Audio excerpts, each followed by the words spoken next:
ఆ కుమ్మరి వాడిలో నుంచి కొన్ని మాటలు మనం శ్రద్ధగా ఆలకిద్దాం.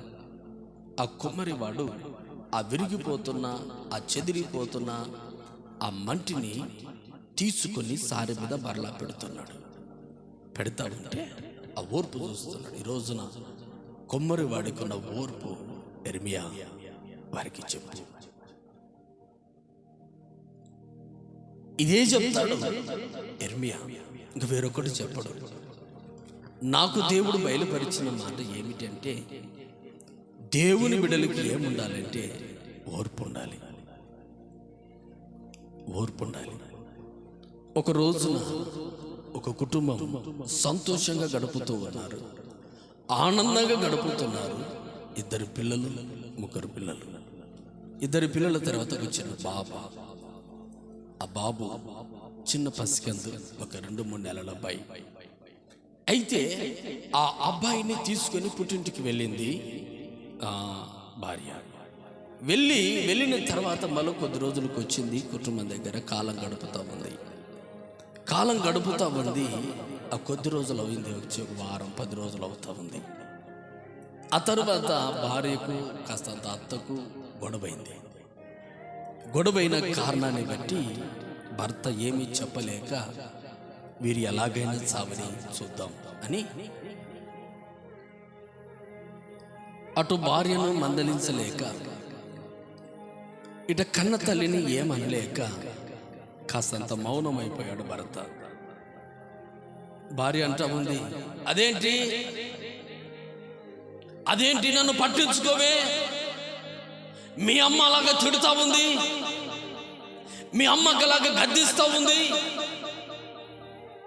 ఎందుకైనా నన్ను చేసుకొని ఉన్నది అంటావంటే, లేదులే నా కన్న తల్లిగా ఏమనగలను అని మౌనమైపోతున్నాడు భర్త. వీరిద్దరి మధ్యలో సమస్య కాస్త ఎక్కువయ్యేసరికి, ఇదిగో పాప ఏడుస్తూ ఉంది, బాబు ఏడుస్తూ ఉన్నాడు, కానీ ఈ బాబును కాస్త ఎత్తుకొని బయటికి వెళ్ళి అన్నది. సరే మంచిదేగా, కోపంలో ఉంది భార్య అని చిన్న బాబును ఎత్తుకొని బయటికి వెళ్ళాడు. అత్తలేదు. ఇంట్లో ఉన్న కిరోసిన్ పోసుకొని భయపడిద్దామనుకుందో బెదిరిద్దామనుకుందో తెలీదు. మొత్తానికి కిరోసిన్ పోసుకొని నిప్పట్టించుకుంది, బయటకు వచ్చింది. ఆ మంటలకు తట్టుకోలేక అని వ్యాండ్రమ గడిచింది. అయ్యో కాపాడండి కాపాడండి అని అడిగింది. ఎప్పుడు మంటలు మండాక ఒళ్ళంతా కాలిపోతా ఉంది. మొహం నుంచి అరికాల దాకా ఒళ్ళంతా కాలిపోయింది. బజార్లు పడి ఏడుస్తూ ఉంది. అప్పటికప్పుడు హాస్పిటల్కి తీసుకుని వెళ్ళాక ఒక 2-3 రోజులు హాస్పిటల్ ట్రీట్మెంట్ తీసుకుంటానే ఉంది. ఆ సమయంలో ఆ పిల్ల, ఆ పాప, ఆ అబ్బాయి ఏమంటున్నాడంటే, ఆకలి అవుతుందని ఏడుస్తూ ఉన్నాడు. అయితే అమ్మకు ఒళ్ళంతా కాలిపోయింది. ఆ పసిబాలుడు ఏడుస్తూ ఉన్నాడు, అమ్మా అమ్మా అని ఏడుస్తూ ఉన్నాడు.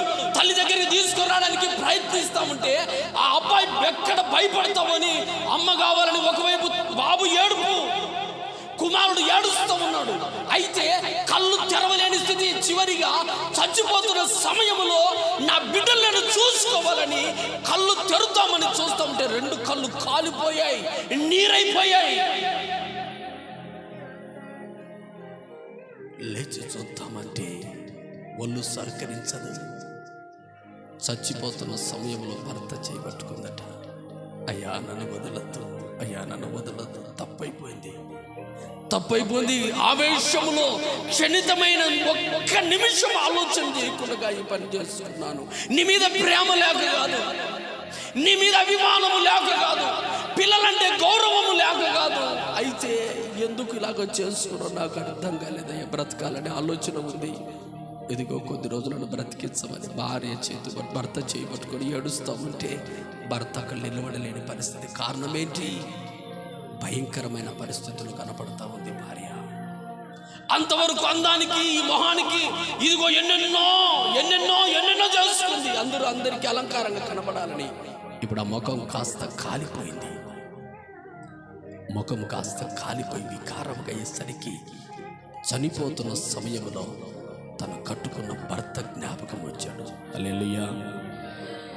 ఎప్పుడు? చనిపోతున్న సమయంలో భర్త జ్ఞాపకం వచ్చాడు, భర్త ప్రేమ జ్ఞాపకం వచ్చింది. ఈ రోజున దేవుని ప్రేమిటలారా, అటు పిల్లలను చూడాలని ఆశ, పిల్లలు ఆకలి తీర్చాలని ఆశ, కానీ లేదు అవకాశం. భర్తతో జీవించాలని ఆశ, చేతుల అవకాశం లేదు. కారణం ఏంటో తెలుసా?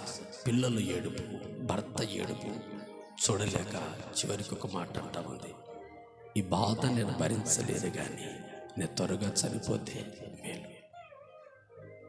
ఎప్పుడు? చివరి క్షణంలో, ఒళ్ళంతా కాలిపోయిన సమయంలో, ఆ సమయంలో చివరి మాట, అయ్యా నీతో జీవించాలని ఉంది, కానీ ఆశ ఎంతో ఉంది నీతో గడపాలని. చివరి క్షణం చనిపోయేటప్పుడు నీ ప్రేమ ఏమిటో నాకు గుర్తుకొస్తా ఉంది, గనుక చివరిగా నేను వెళ్ళిపోతున్నానని చెప్పి చనిపోయింది. దేవుని బిడ్డలారా,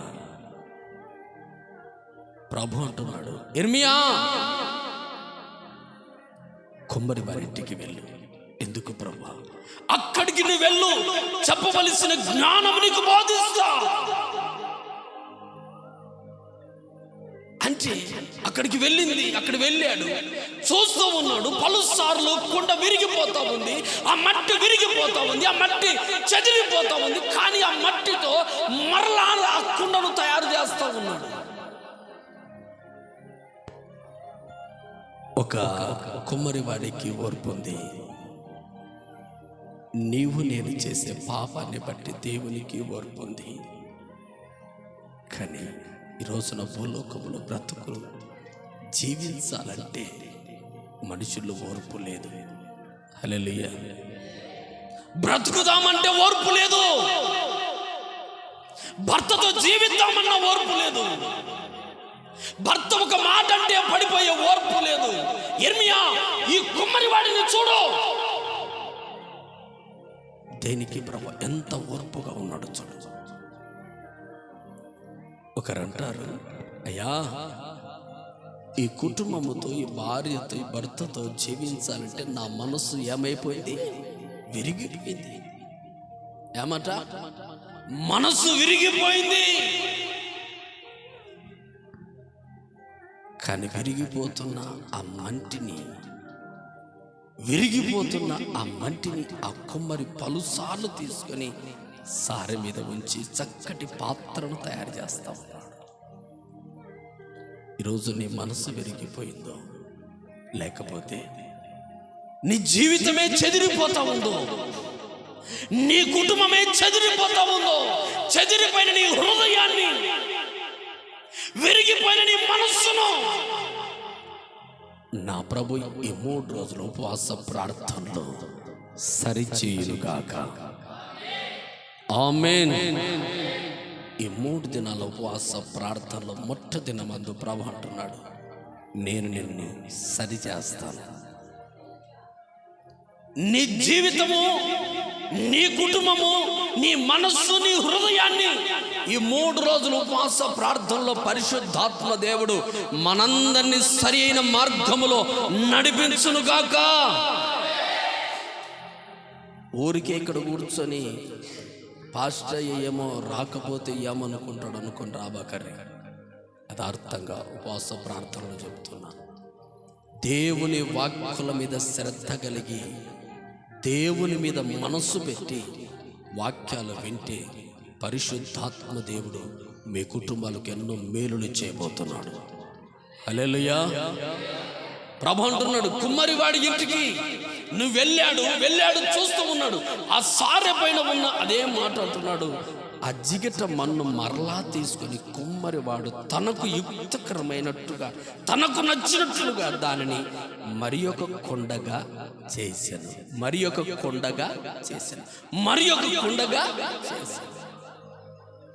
ఈ రోజున ఈ కుటుంబం పాడైపోతుంది, ఇంకా ఈ కుటుంబం బాగుపడదు, ఇంకా ఈ కుటుంబం బాగుపడదు. ఈ వ్యక్తి మారడు, ఈ వ్యక్తురాలు మారడు, ఇతను మారడు అని ఒకవేళ నీవు అనుకుంటున్నావా? నీ జీవితంలో సరిచేసే దేవుడు ఒకరు ఉన్నారు. ఆయన పేరు నజరేయుడైన యేసు అని నీవు నమ్మగలిగితే విరిగిన మనస్సునైనా కట్టగలడాయన, చెదిరిపోయిన కుటుంబాన్ని సరిచేయగలడాయన. ఒక వ్యక్తి అంటున్నాడు, అయ్యా సహనము లేదు, ఓర్పు, దేవుని చేతుల్లో నీవు ఉన్నావు ప్రభు అంటున్నాడు. ఇదిగో ఆ కుమ్మరి మరలా తీసుకొని కుమ్మరి తనకు యుక్తికరమైనట్టుగా దాన్ని మరి ఒక కుండగా చేశాను.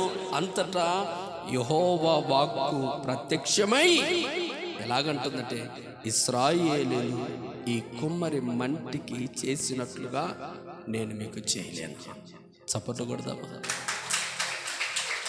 ఈ కుమ్మరి వాడు చూసావా ఎంత చెదిరిపోతున్నా మరలా కుండను తయారు చేస్తున్నాడు కదా. వీడికి ఈ కుమ్మరి వాడు ఆ కుమ్మరి కుండకు చేసినట్లుగా నేను మీకు చేయలేనా అంటే, నేను నీ కుటుంబాన్ని, నీ జీవితాన్ని, నీ విరిగిన మనస్సును అతికించలేనా, బాగు చేయలేనా, నెమ్మది పరచలేనా? దేవుడు అంటున్నాడు. ప్రభు అయిన యెహోవా మాట్లాడుతున్న మాట ఏమిటి అంటే, ఈ కుమ్మరి వాడుకు ఈ మట్టికి చేసినట్లుగా నీకు నేను చేయలేను, ఎందుకంటే మీరు నా చేతుల్లో ఉన్నారు. చప్పట్లు కొడదాం ఉత్సాహంగా. హల్లెలూయా. నేను నీ కుటుంబాన్ని సరి చేస్తాను, నీ జీవితాన్ని బాగు చేస్తాను. విరిగిపోయిన నీ మనస్సును నా ప్రభు బాగు చేయగలడు. అది దేవునికి సాధ్యం, మనుషులకు సాధ్యం కాదు. ఆత్మ చెప్పు మాటలు చెవిగలవాడు వినుగాక. దేవుని వాక్యము దేవుని కోణములు చూచుదముగాక. దైవ వాక్కులండి. మీరు నా చేతుల్లో ఉన్నారు అంటున్నాడు ప్రభు. ఎక్కడున్నా మన దేవుని చేతుల్లో ఉన్నాం. దేవుని చేతుల్లో ఉన్న మనము పలుసార్లు తప్పిపోతూ ఉన్నాము, పలుసార్లు చెదిరిపోతూ ఉన్నాము, పలుసార్లు విరిగిపోతూ ఉన్నాము, పలుసార్లు మనకు నచ్చినట్లుగా ఉంటున్నాము. గనుక ఈ ఉపవాస ప్రార్థనలోనైనా నా ప్రభు మన బలిపీఠ ప్రార్థనాన్ని, మందిరంలో ఉన్న ప్రతి కుటుంబాన్ని నా దేవుడు సరిచేసి కట్టాలని కోరుకుంటున్నాడు. దేనికి అంటే ఆయన చేతుల్లో మనం ఉన్నాం. ఇక్కడ నేను బలిపీఠం, నేను ఇక్కడ కూర్చున్న మీరు, మనమందరం దేవుని చేతుల్లో ఉన్నాం. ఒకవేళ మనసు విరిగిపోయి ఉన్నాము, చెదిరిపోయి ఉన్నాము, బాధల్లో ఉన్నాము, ఈ 3 దినాల ఉపవాస ప్రార్థనలో దేవుని కనిపెట్టు. ఒక రోజున ఒక రైతు అంటున్నాడు, అయ్యా పొలం వేశాడు, చక్కగా పంట పండింది, చక్కగా పంట, అవతల పొలం ఈతలు అందరూ ఒకే పొలాన్ని వేశారు, ఒకే పంటని వేశారు. అయితే ఒక వారం 2 వారాలు తేడాగా చేశారు. అయితే ఆ పంటను చివరికి కోత సమయంలో తీసుకుని వెళ్ళి రైతు అమ్ముతూ ఉన్నాడు. ఒక రైతు ముందుగా వేశాడు, ఒక రైతు వెనక్కి వేశాడు. ముందుగా వచ్చిన పంటను కోసి, ఇదిగో పంట దిగుబడి వచ్చిందని చెప్పేసి, మంచి లాభం వస్తుందని తీసుకొని వెళితే చాలా తక్కువ రేటుకు పోతా ఉందని తెలిసింది. అక్కడికక్కడే ఆ పంట వద్దు, ఆ లాభము వద్దని అక్కడికక్కడే ఫోన్ చేశాడు, ఈ బ్రతుకు వద్దురా, ఇంకో రైతు, ఈ పంట అస్సలు చేతికి రాలేదు, పెట్టిన పెట్టుబడి కాదు కదా, తీసుకున్న రేటు కూడా నన్ను అడగలేదని అక్కడికక్కడ వదిలేసి వస్తామంటే, ఇక్కడున్న రైతు అనుకున్నాడు, ఈ పంటలోనైనా నాకు ఆశీర్వాదం ఉంటుంది, ఈ పంటలోనైనా దేవుడు నాకు మేలు చేస్తాడు అనుకుంటే, ఈ పంటలో కూడా నాశనం చేశాడే. ఇక దేవుడు లేడు, ఎవరు లేరు, దేవుడు లేడు, ఎవరు లేరు, దేవుడు అంటే నాకెందుకు ఇలాగవుతుంది, ఇక వద్దు, జీవితమే వద్దని ఆ రైతు ఆ పొలంలో ఉన్న మందు అక్కడికక్కడే తాగాడండి. భార్య పిల్లలు విలపిస్తూ ఉన్నారు, చిన్నపిల్లలు ఎలా బ్రతకాలో తెలియదు.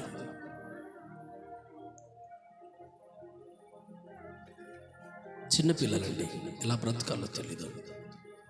దేనికంటే ఓర్పు లేక, సహనము లేక. నా జీవితము దేవుని చేతిలో ఉంది కదా, నా బ్రతుకు దేవుని చేతిలో ఉంది కదా, దేవుడు నన్ను ఆశీర్వదించకపోతాడా అని ఒక ధైర్యము, ఒక నిరీక్షణ, ఒక ఓర్పు, సరిచేసే దేవుడు ఉన్నాడు కదా అని తెలియక పురుగుల మంద అక్కడే తాగి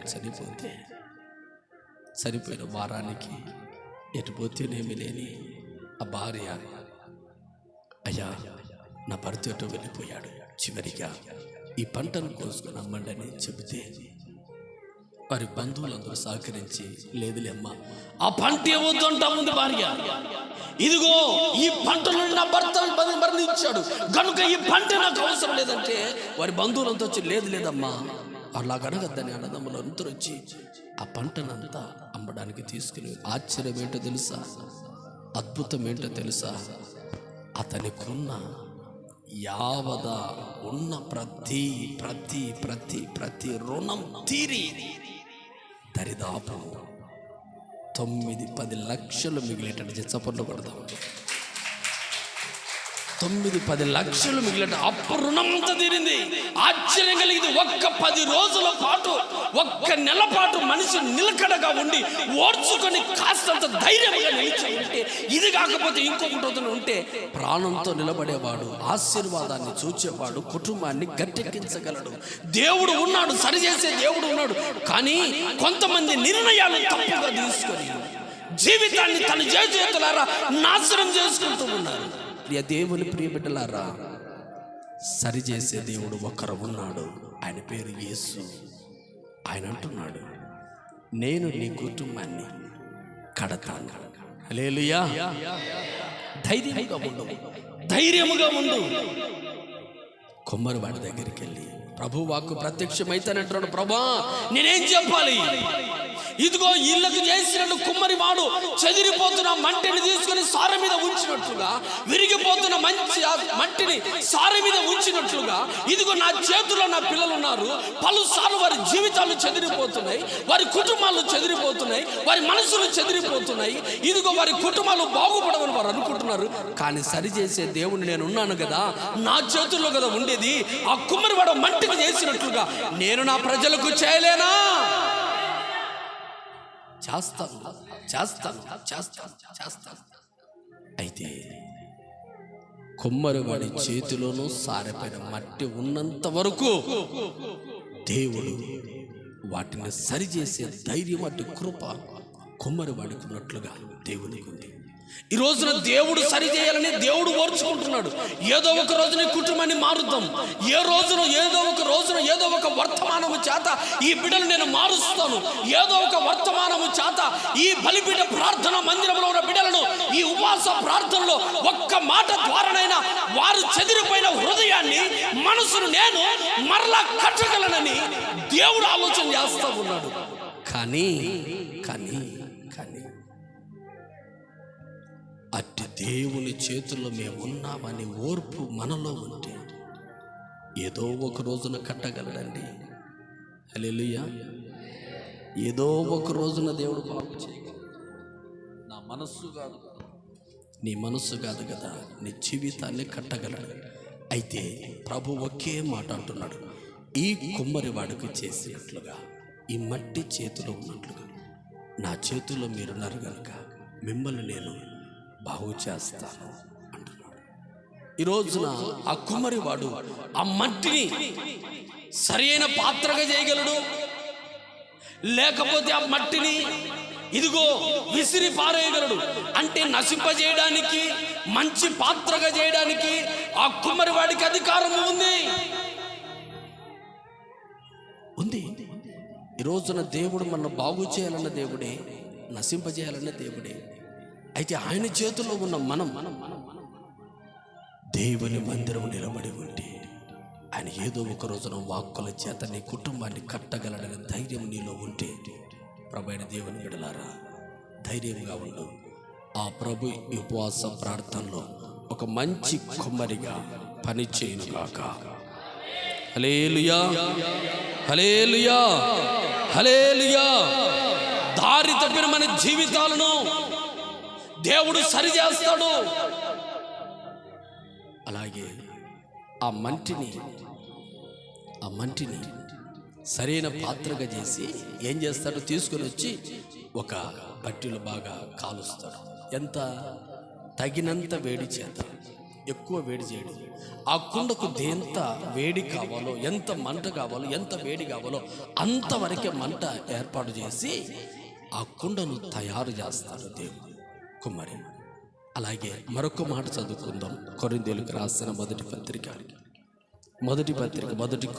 10. కొరింథీయులకు రాసిన మొదటి పత్రిక 10వ అధ్యాయం 13వ వచనం చదువు. 10:13. సాధారణముగా మనుషులకు కలుగు శోధన తప్ప మరి ఏదియో మీకు సంభవింపలేదు. హల్లెలూయా. ఓసారి చూద్దామా? సాధారణంగా మనుషులు కలిగే శ్రమని కలిగిందా, లేకపోతే ఇంకొక పెద్ద శ్రమని కలిగిందా? ఓసారి నువ్వు ఆలోచన చేసుకో. అంటే మానవులు కలిగిన శ్రమే కలిగిందా, లేకపోతే ఇంకా ఎక్కువ శ్రమ కలిగిందా? నీకులాగానే నాకులాగానే అందరికీ శ్రమ కలుగుతూ ఉందా, లేకపోతే మనకే ప్రత్యేకంగా శ్రమ కలుగుతూ ఉందా? అంటే మనకు కలుగుతున్న శ్రమలు ఏ కుటుంబంలో లేవా? మనకు కలిగిన ఇబ్బందులు ఏ వ్యక్తికి లేవా? మనకు కలిగిన నిందలు ఏ వ్యక్తికి లేవా? మనకు కలిగిన అవమానాలు ఏ వ్యక్తికి లేవా? మనకు కలిగిన అప్పులు ఏ వ్యక్తికి లేవా? మనకు కలిగిన ఏ ఇబ్బందులు వేరే వాళ్ళకి లేవా? ఒకసారి ఆలోచన చేద్దామా? హల్లెలూయా. మనకే కలుగుతున్నాయా? మనకు తప్ప వేరొకరు కూడా ఉన్నాయా? మనకంటే శ్రమలు కలిగే వాళ్ళు ఉన్నారు, మనకంటే ఇబ్బందులు కలిగే వాళ్ళు ఉన్నారు, మనకంటే సావు బ్రతుకులు ఉన్న వాళ్ళు కూడా ఉన్నారు, అసలు తినడానికి ఆహారం లేని వాళ్ళు కూడా ఉన్నారు. నీకన్నా దరిద్రులు, కానీ నేను బెటర్, చాలా మేలు అనుకోవాలి. అయితే ప్రభు అంటున్నాడు, మనుషులకు కలుగు శ్రమ కన్నా నేను నిన్నేమైనా ఎక్కువ శ్రమించానా? నీకు కలిగే శ్రమలు మనుషులు కూడా ఉన్నాయా, లేకపోతే నీకు ఎవరు కలిగే శ్రమలే లేకుండా నీకు వస్తూ ఉన్నాయా?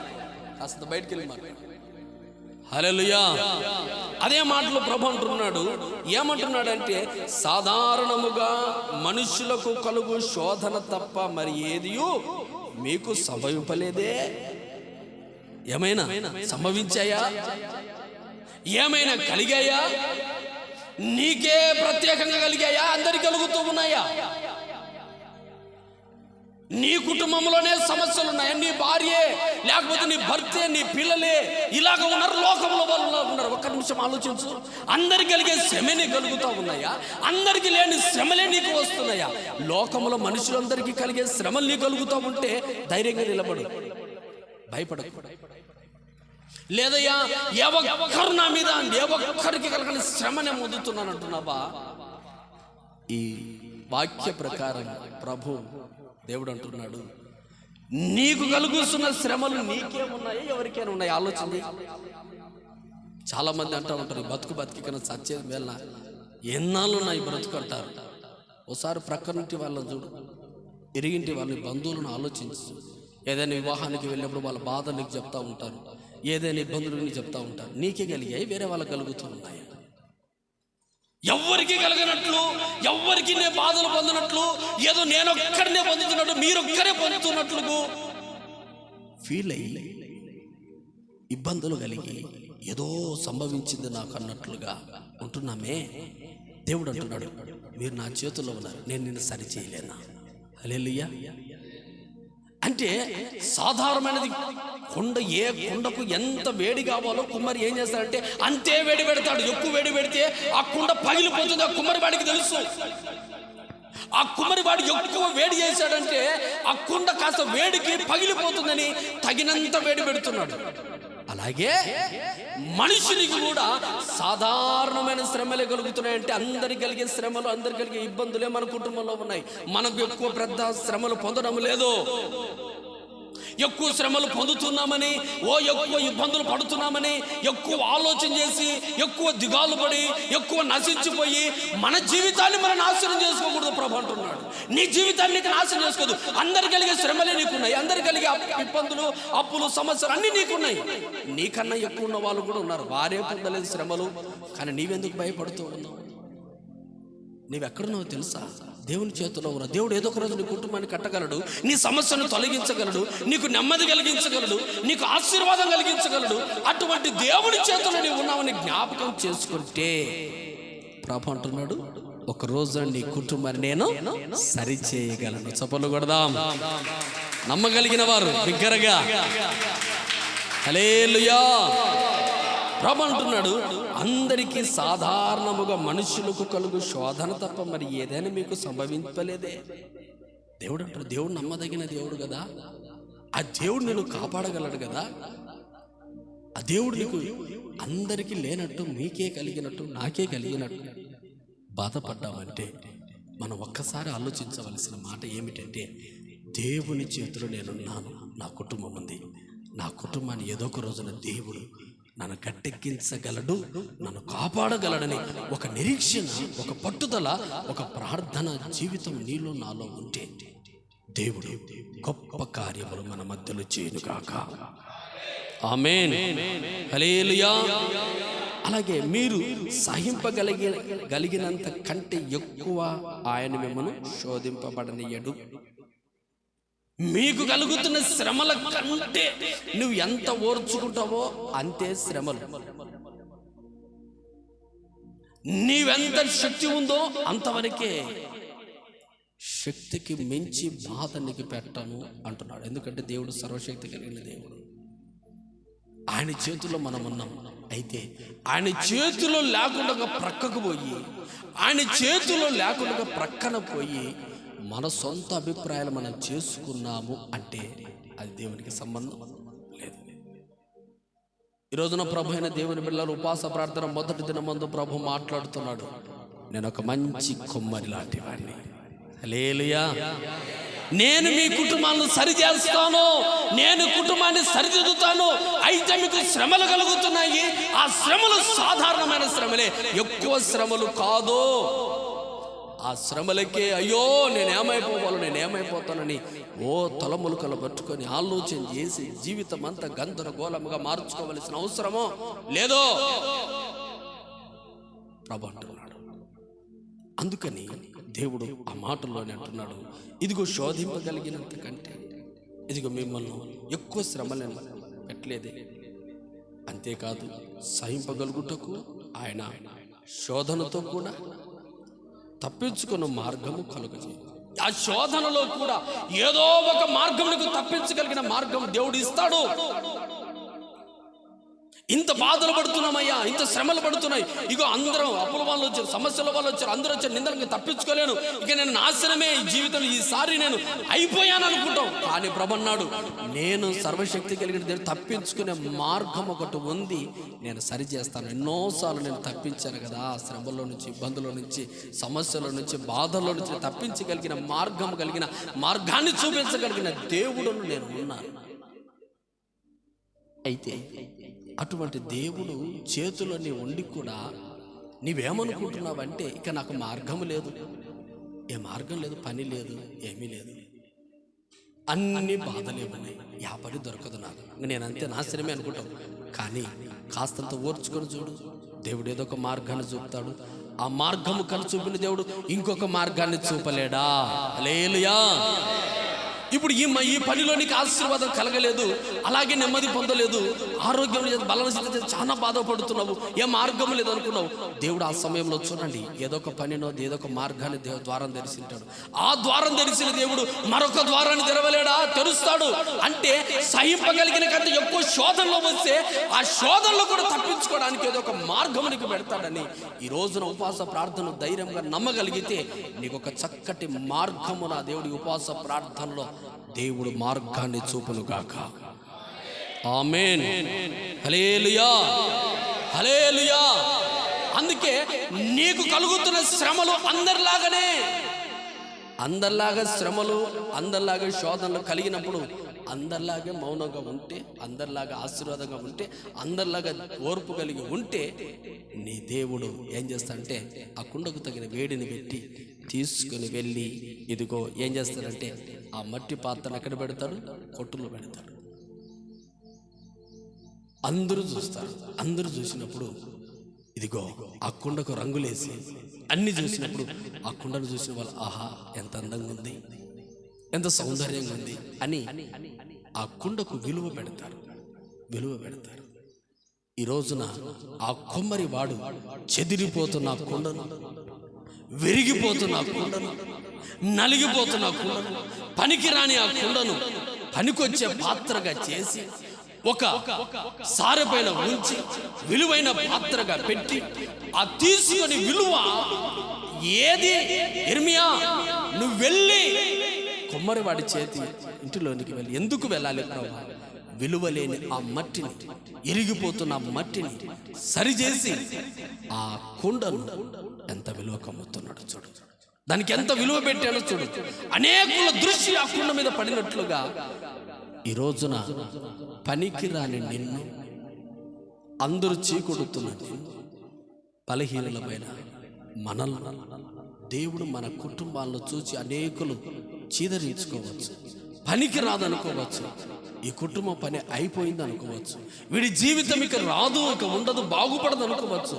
కానీ ఓర్పు కలిగి కొద్ది రోజులు నెమ్మది పొందావంటే కొమ్మరి వాడు ఎలాగైతే ఆ కుండకు ఎంత విలువ వచ్చేటట్లుగా చేశాడో నీ కుటుంబానికి, నీ పిల్లలకు, నీ జీవితానికి దేవుడు ఒక గొప్ప విలువను తీసుకొని వచ్చునుగాక. ఆమేన్, హల్లెలూయా, హల్లెలూయా. ప్రజలందరి ముందర ఒక రోజున బలహీనుడిగా బ్రతికావు, ప్రజలందరి ముందర ఆకలి దప్పుల చేత ఏడ్చావు, ప్రజలందరి ముందర అవమానంగా జీవితం జీవించావు, కడుపు మార్చుకొని కన్నీళ్లు కార్చి జీవితాన్ని కొనసాగించావు. అయితే నీ జీవితమే నీ పిల్లలకు వస్తుంది అనుకుంటున్నావు, నీ బ్రతికే నీ పిల్లలకు వస్తుంది అనుకుంటున్నావు, నీ జీవితమే, నీ కన్నీళ్ళే నీ బ్రతికే నీ పిల్లలకు వస్తావు. కాదు, విలువ పెట్టి ఆయన ఆశీర్వదించగలిగిన దేవుడు నీ కుటుంబాన్ని ఇదిగో సారె పైన విరిగిపోతున్న ఆ మంటిని విలువ పెట్టేటట్లుగా చేసిన దేవుడు నీ తర్వాత నీ కుటుంబ తరతరములను నా దేవుడు ఆశీర్వదించునుగాక. హల్లెలూయా, హల్లెలూయా. ఈ రోజున నువ్వు బాధపడవచ్చు, కన్నీళ్లు కరచవచ్చు, కష్టాల్లో ఉన్నారనుకోవచ్చు. అందరికి కలిగే కష్టాలు నీకు వస్తున్నాయని జ్ఞాపకం చేసుకో. అందరికి కలుగుతున్న శ్రమలు నీకు కలిగి వస్తున్నాయని అనుకో, అందరికి కలుగుతున్న ఆకలి దప్పులు నీకు వస్తున్నాయి అనుకో. నీ జీవితం అంతా 10 మంది అవమానకరంగా మాట్లాడినా కూడా దేవుడు అంటున్నాడు నీ కుటుంబాన్ని ఒక విలువ అందరూ చూచి, ఒకప్పుడు ఈ కుటుంబం ఇంత పేదరికంలో బ్రతికింది, ఒకప్పుడు ఈ కుటుంబం ఎంత అవమానకరంగా బ్రతికింది, ఒకప్పుడు ఈ కుటుంబం ఎంత కన్నీళ్ళలో బ్రతికింది, ఒకప్పుడు ఈ కుటుంబాన్ని చీదరించుకున్న ప్రజలందరూ చూచినప్పుడల్లా అందరూ ఇదేంట్రా ఇంతగా ఆశీర్వదించబడింది, ఇదేంట్రా ఇంత గొప్పగా దీవించబడింది, ఈ కుటుంబం అంతా నాశనమవుతుందని మనమందరం అనుకున్నాం, ఇలా ఎలాగ జరిగింది అనుకొని ఆశ్చర్య కార్యాలు జరిగించే దేవుడు మన కుటుంబాల్లో గొప్ప కార్యములు ఆ ప్రభు జరిగించునుగాక. ఈ ఉపవాస ప్రార్థనలు మీ కుటుంబాలు, మీ పిల్లలు, ప్రజలందరికీ దీవెనకరముగా మార్చునుగాక. హల్లెలూయా. అంతటి వరకు ఓర్చుకుంటున్నావా నీవు? సహనం వచ్చిందని ఓర్పు లేక ఆ చేతిలో లేకపోతే, అంటే కుమ్మరి వాడి చేతిలో ఉంటే నీకు విలువ, అంటే దేవుడైన యేసుక్రీస్తు ప్రభు చేతిలో ఉంటేనే మన విలువ. ఆ చేతిలో నుంచి జారిపోయాము అంటే మనకు విలువ ఉండదండి, మనకు విలువ ఉండదండి. అయితే ఈ రోజు నుంచే నీ ఉపవాస ప్రార్థనలో 3 దినాలు దేవుడు ఏ వర్తమానము చేత, ఏ దైవ సేవకులతో ఏం మాట్లాడతాడో, మనల్ని కడతాడా, మన కుటుంబాన్ని కడతాడా, సంఘాన్ని కడతాడా, లేకపోతే సేవకులను కడతాడా, సేవకురాలను, లేకపోతే భార్యలను, పిల్లలను, కుటుంబాలను, యజమానులను, సంఘంలో ఉన్నవారిని, సంఘం బయట ఉన్నవారిని, ఎవరిని కడతాడు? ఆయన కట్టే దేవుడు గనుక ఈ రోజు నుంచి ఈ 3 దినాల ఉపవాస ప్రార్థనలో పాల్గొన్న వారి కుటుంబాలు, వారి జీవితాలు, వారి ప్రతి పరిస్థితి నా దేవుడు ఇక అవమానకరంగా బ్రతుకుతున్న మీ కుటుంబాలను, శ్రమల పాలన కుటుంబాలు, నిందల కుటుంబాలను, ఆకలి దప్పుల చేత కుటుంబాలను ఘనపరిచి స్థిరపరిచి ఆశీర్వదించునుగాక.